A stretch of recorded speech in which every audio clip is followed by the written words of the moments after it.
വയസ്സാകും തോറും ആളുകൾ സ്വപ്നങ്ങളുടെ പിന്നാലെ പോകാതാകും എന്ന് പറയുന്നതല്ല ശരി. സ്വപ്നങ്ങളുടെ പിന്നാലെ പോകാതാകുമ്പോൾ അവർക്ക് വയസ്സാവുകയാണ്. സ്വപ്നങ്ങളുടെ പിന്നാലെ പോകുന്ന ആ ഒരു ശീലം ജീവിതത്തിലുണ്ടെങ്കിൽ ഒരിക്കലും വയസ്സാകുന്നതായി ഫീൽ ചെയ്യില്ല. പലപ്പോഴും ആ ഏജിങ് പ്രോസസ്, വയസ്സാകുന്ന പ്രക്രിയ കുറയുകയും ചെയ്യും. നമുക്ക് ബിസിനസ്സുകാരെയും രാഷ്ട്രീയക്കാരെയും ഭരണത്തലവന്മാരെയൊക്കെ നോക്കിയാൽ നമുക്ക് കാണാൻ കഴിയും. കാരണം അവർ റിട്ടയർമെന്റ് മനസ്സിൽ പ്ലാൻ ചെയ്യുന്നതില്ല. അവർ ഇനിയും 60 വയസ്സാൽ ഇനിയും അടുത്ത ലക്ഷ്യം 60, 65, 70 വയസ്സാകുമ്പോഴൊക്കെയാണ് പലരും മുഖ്യമന്ത്രിയാകുന്നതും പ്രധാനമന്ത്രിയാകുന്നതും ഒക്കെ സ്വപ്നം കാണുന്നത്. അല്ലെങ്കിൽ MP സ്ഥാനമാകട്ടെ, MLA സ്ഥാനമാകട്ടെ, അതൊക്കെ അവർ സ്വപ്നം കാണുന്നത് 60 വയസ്സിലും 65 വയസ്സിലും ഒക്കെ പോലും അവരത് കുറയ്ക്കുന്നില്ല, നിർത്തുന്നില്ല.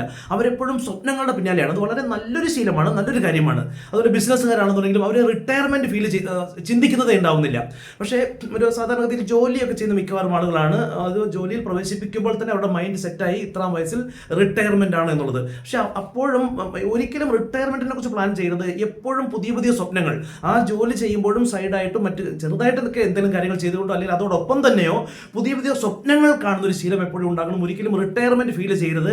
അല്ലെങ്കിൽ റിട്ടയർമെന്റ് ആയതിനു ശേഷം എന്തെങ്കിലും ചെയ്യണം, പുതിയ പുതിയ കാര്യങ്ങൾ ചെയ്യണമെന്നുള്ള സ്വപ്നങ്ങൾ, ആ സ്വപ്നങ്ങളുടെ പിന്നാലെ പോകുന്നവർക്കാണ് വയസ്സാകാതിരിക്കുന്നത്. വയസ്സാകും തോറും ആളുകൾ സ്വപ്നങ്ങളുടെ പിന്നാലെ പോകാതാകും എന്ന് പറയുന്നതല്ല ശരി.